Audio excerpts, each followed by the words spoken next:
Stock सस्ता है कि महंगा कैसे पता करें गाइस। तो my name is Jaikishan Rajouri और आज हम समझेंगे वो ऐसा कौन सा रेशो है जो हमें ये समझने में मदद करता है कि स्टॉक कितना सस्ता है कितना महंगा है।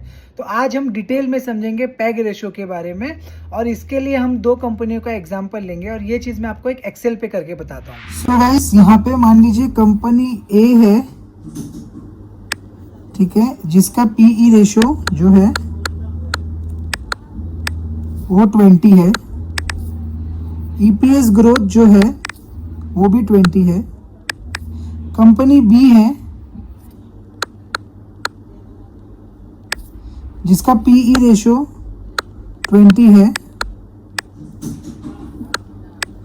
कंपनी बी का ईपीएस ग्रोथ हम लेते हैं 40। जब गाइस मैं पैग रेशो निकालता हूं, पैग रेशो का फॉर्मूला है guys PE divide by its growth.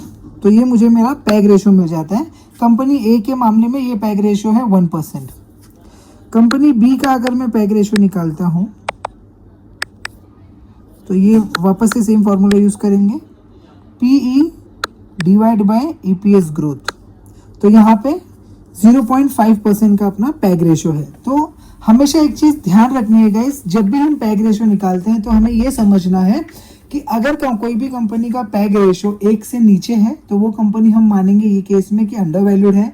अगर 1 का पैग रेशो है वो केस में हम मानेंगे the company is fairly valued.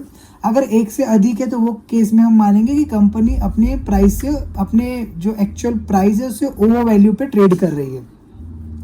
और हमें एक जो सबसे मेन चीज़ है वो ध्यान रखनी है, पैग रेशियो तभी काम करेगा जब कंपनी का जो प्रॉफिट हो वो रियल प्रॉफिट हो और कंपनी ने जो नंबर अपने बैलेंस शीट में दिए हैं वो कंपनी के रियल नंबर हो। फेक नंबर अगर होगा तो हमारा ये पैग रेशियो हमें गलत इंडिकेशन देगा।